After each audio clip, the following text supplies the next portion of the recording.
Good morning everyone. Welcome you all to AVL Com program, Active Learning video lecture communication series that is started by GTU with technical aid from BISEG. I am Mr. Paresh Moda.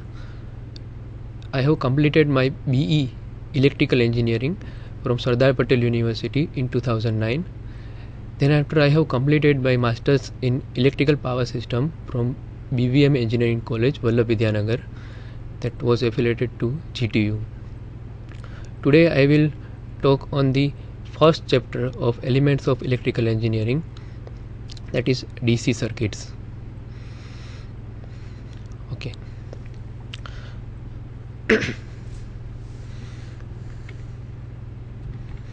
So the topics which I cover are like this. First of all, I will discuss what are the needs of this subject. Then we'll discuss the effect of temperature upon resistance. Then the solution of series and parallel of resistors in brief. Then we'll discuss the basic laws of Kirchhoff current law and Kirchhoff voltage law. Then we'll discuss the star delta combination of resistance. Okay, so electrical engineering is the field of engineering that generally deals with the study and application of electricity, electronics and electromagnetism, that is defined by the Wikipedia. Now, what is the importance of this course? Almost all the engineering systems use electrical circuits as the components. These circuits are vitally important to their operation and to interaction with the people or with the other systems. For example, there are circuits in computer, radio, television sets, automobiles, aeroplanes, satellites and all. So almost all type of system, for example mechanical, nuclear, hydraulic, thermal, traffic flow, weather prediction, can be modeled by a circuit. Therefore, learning the techniques of circuit analysis, whether it is DC or AC, will effectively analyze the models of these systems.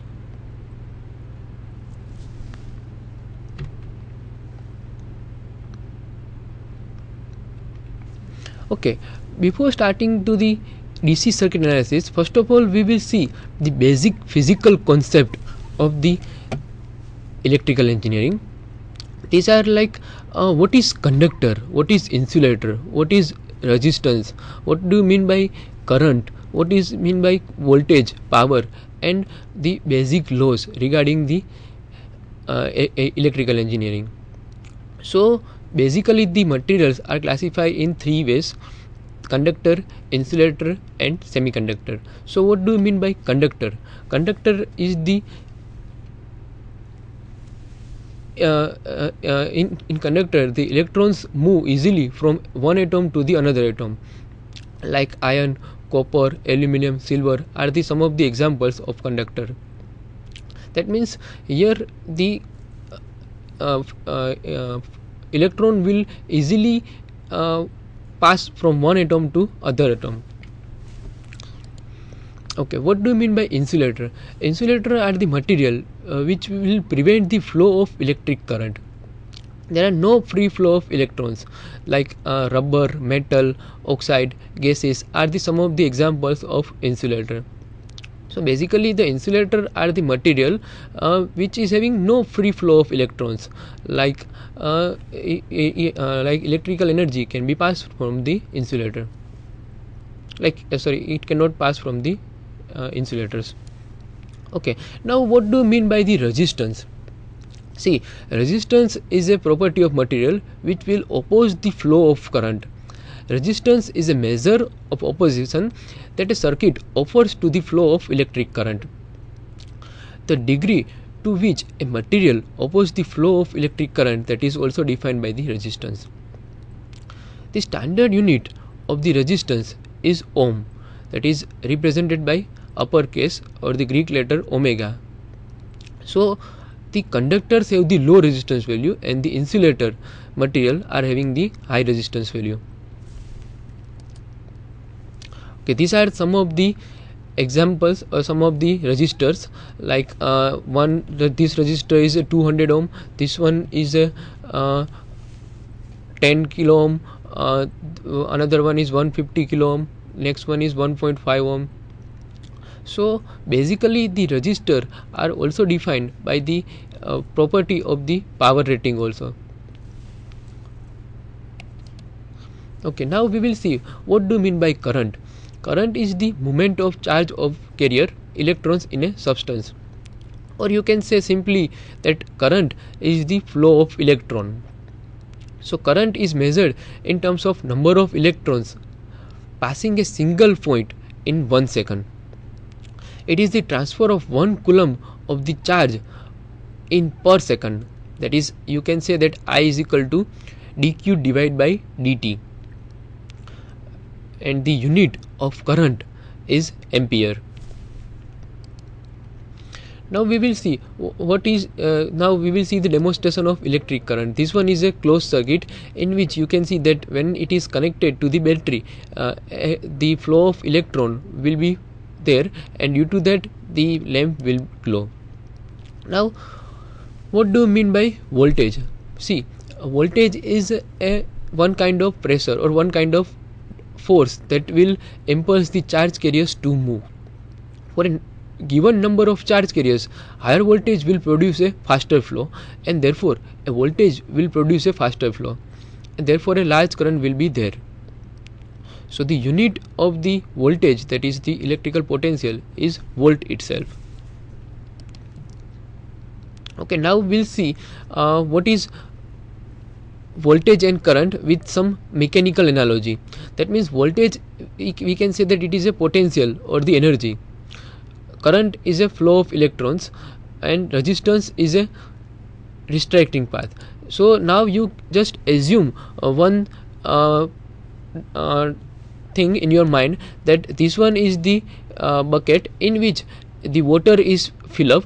So if the pressure of the voltage is higher, then the flow of water will be larger. That means the characteristic of water can be seen like that. If the pressure in the first figure, you can see that the pressure is very much high, so the flow of water will be very much high. In the second, you can see that the pressure is decreased because the level of water is decreased, so the flow of water will also decrease. Same way in the third case, again the flow of water is decreased because the pressure is decreased. Now we'll see that if there is a leakage in the bowl or in the tub, so what will happen, that due to this leakage the water will flow from that path also. Now we will compare this with the electrical circuit. So the flow of water, we can say that increases when the pressure is increased or the leakage is increased. Same way in the electrical circuit, the current will increase when the voltage increase or the resistance will increase. That means here from the second figure you can see that this one is the simple circuit in which a battery is connected with the resistor. So hence I is equal to V by R. Okay, when an electrical connection is made to a battery, current flows out depending on the voltage generated in the battery and the resistance of the external circuit. This you can also see from this diagram, that the current will pass from the resistor, and here in the second figure you can see that the bowl itself will fill up the water and the flow of water will be controlled. Okay, now related to this there is a Ohm's law. So what do you mean by Ohm's law? So the simple analogy of the Ohm's law states that voltage is proportional to the current. So the interdependence between the EMF, voltage and the resistance in one of the most fundamental rules or law in the electrical circuit. It is called the Ohm's law. After the scientists who supposedly first expressed it, that formula denotes this law. This formula denotes this law: E is equal to IR, I is equal to E by R, or R is equal to E by I. So the ratio of potential difference between any 2 points on a conductor to the current flowing between them is constant, but the necessary condition is that the temperature and the pressure of the conductor should not be changed. In other words, where the R is the resistance of conductor, or you can simply mathematically describe that V by I is equal to constant, or V by R is equal to R, where R is the resistance of conductor between 2 points considered. So put in another way, it simply means that if the R is kept as a constant, so the current will directly proportional to the potential difference across the EMF that is developed. However, it is not linear. In the case of some material like a Zener diode or the non-linear devices will not follow this Ohm's law. So the resistance versus the current for the constant voltage graph, if the voltage is kept as a constant, so what will happen, that due to this the current will gradually decrease if the resistance is increased. So it is also observed from the equation I is equal to E by R. If we are increasing the value of resistance, then what will happen, then the current of the system will get decreased if the voltage is kept constant. Same way the Ohm's law with the different resistance. Here in the graph you can see that if the higher resistance is there, then the current will be voltage will be lesser. So voltage can be measured with the voltmeter. So whenever a resistance carries a current, there is a voltage across it. Okay, now what do you mean by power? Till now we have seen what is mean by current and what is mean by the voltage. So current is basically a flow of electrons, and voltage is basically a force that will drives the electrons. So the power is nothing but the time rate of performing work, 1 joule of work per second, or whenever a current flows through a resistance, the heat will result. This is inevitable. The heat can be measured in terms of watts and represent the electrical power. So mathematically we can say that P is equal to dW divided by dt, and the unit of power is watt. Okay, now we will see how the electrical power is dissipated in the resistance. See, we have to see the different properties of the resistance. So when the current flows in a resistance, heat is produced from the friction between the moving free electrons and the atoms obstructing their path. So heat is the evidence that power is used in the producing current, right? So till now we have seen the basic things about the electrical engineering, that are the elements, you can say that the insulator, resistor, conductor, or the difference between electrical elements, like what do you mean by current, what is mean by voltage, what is mean by power.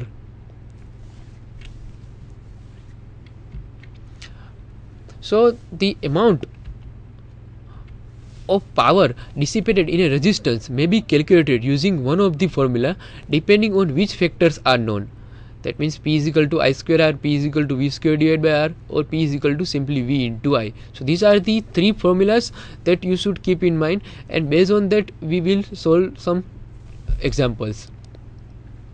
Okay, so there are three basic formulas, but each formula can be formulated with the 9 combinations. So these are the formulas where you can see that P is equal to V into I. So based on that you can derive I is equal to P by V, V is equal to P by I, and likewise. Okay, now we will come to the topic that what will be the effect of the temperature coefficient of the resistance.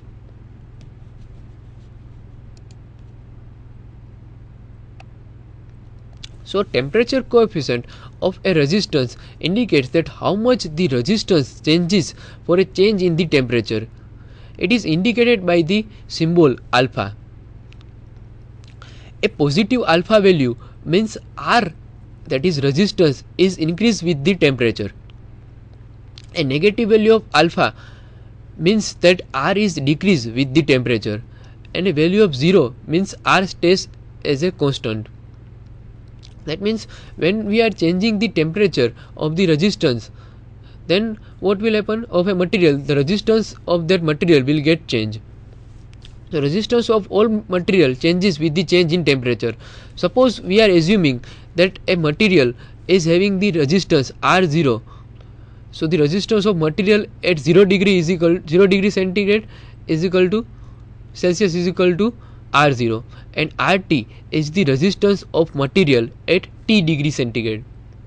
You can also consider the normal temperature, that is at the normal temperature let's assume that 35 is the right now temperature. So what will happen?